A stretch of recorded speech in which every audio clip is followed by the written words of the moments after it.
Hi, today is Wednesday, and today we're just going to give a little COVID update because we got some new information from the Diocese of Scranton along with what the state government is saying. So as you know, that on May 29th, Luzerne County will move to the yellow phase.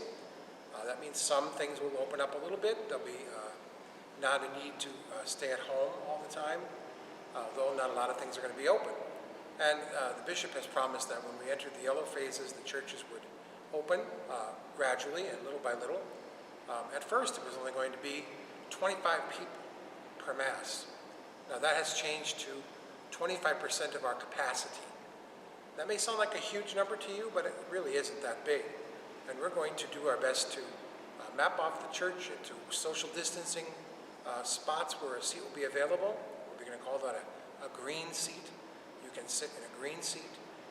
In order to have a spot in the church, so you have to make a reservation. So you have to call the rectory, our rectory, on Thursdays between 11 and 3. And we will take your reservations on those days. And as we do that, then we will be able to tell you how it looks.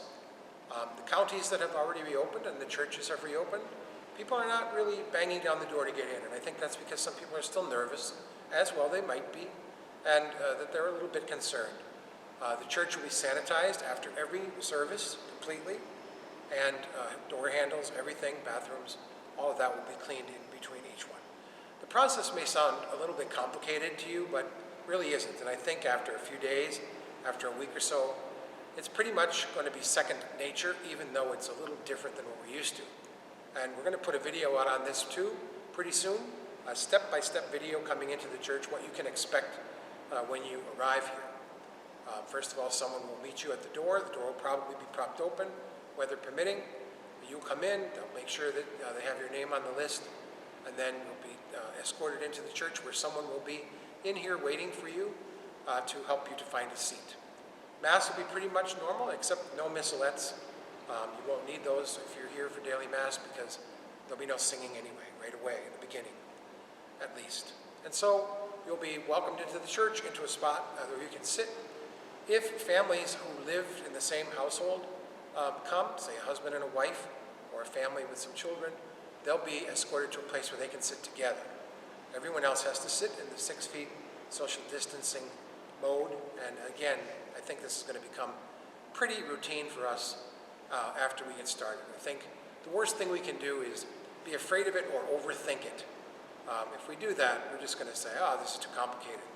And you still have the option of watching it at home. It's on 3 times during the day, you know that, on EWTN. And it's also on the weekend. We are going to continue to record our Masses and put them out there on the weekends. The obligation to attend Mass is still suspended, you know that, on Sundays. So it's not as if you positively have to come. And we're going to start getting back into confession as well.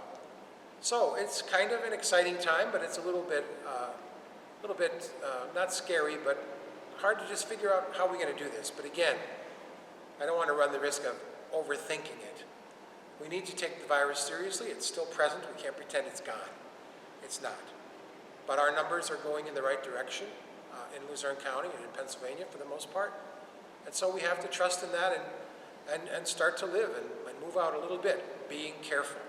Social distancing, wearing a mask.